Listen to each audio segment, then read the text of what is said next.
বিসমিল্লাহির রহমানির রহিম। প্রিয় নবম শ্রেণীর শিক্ষার্থীরা, আজ আমি তোমাদের সামনে নবম শ্রেণীর নতুন কারিকুলামের 2024 সালের গণিত বইয়ের 51 পৃষ্ঠায় জোড়া কাজটি নিয়ে হাজির হয়েছি। তাহলে সাথে থাকো। ধরো তুমি একটি চাকরি পেয়েছো। তুমি তোমার বেতন থেকে প্রথম মাসে 1200 টাকা সঞ্চয় করলে এবং প্রতি মাসে পূর্ববর্তী মাসের তুলনায় 100 টাকা বেশি সঞ্চয় করতে থাকবে। তুমি 20তম মাসে কত টাকা সঞ্চয় করবে? প্রথম 20 মাসে মোট কত টাকা সঞ্চয় করবে? কত বছরে তুমি মোট এত টাকা সঞ্চয় করতে পারবে? তাহলে তুমি একটা চাকরি পেয়েছো, তুমি প্রথম মাসে তোমার বেতন থেকে সঞ্চয় করলে 1200 টাকা।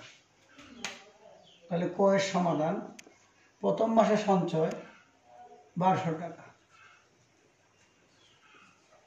এবং পরবর্তী মাসে আগের মাসের থেকে মানে 1200 থেকে 100 টাকা বেশি।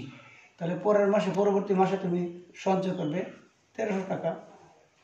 তার পরবর্তী মাসে সঞ্চয় করবে এই মাসের চেয়ে আরও 100 টাকা বেশি। তাহলে কত?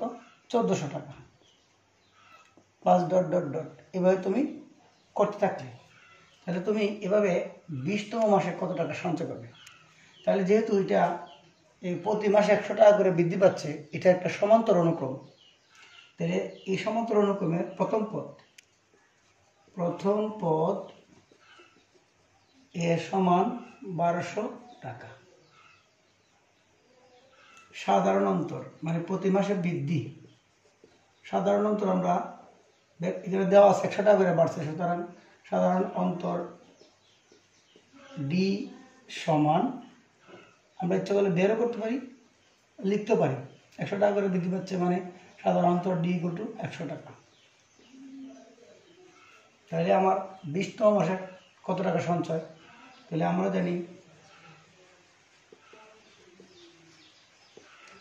nতম পদ সমান a plus n minus 1 into D.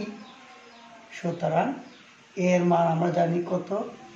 প্রথম পদ 1200 আর 20তম বলছে যেহেতু n ইকুয়াল টু কত,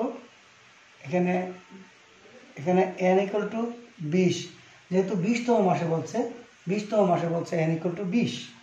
তাহলে আমরা লিখবো n equal to 20 minus 1 into ডির মান 100 টাকা 100।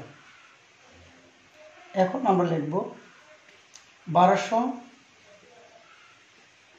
যোগ 20 থেকে 1 বিয়োগ করলে 19 গুণ বন্ধনী উঠলে গুণ 100।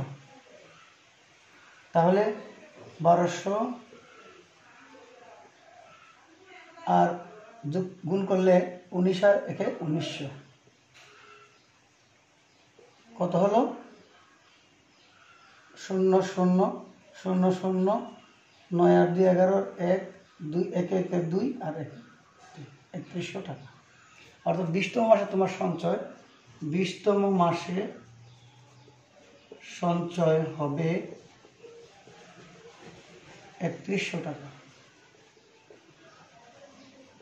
তাহলে বুঝতে পারছো? খ নম্বর প্রশ্নের উত্তর পরবর্তী ভিডিওতে পাবে। ধন্যবাদ, সাথে থাকো।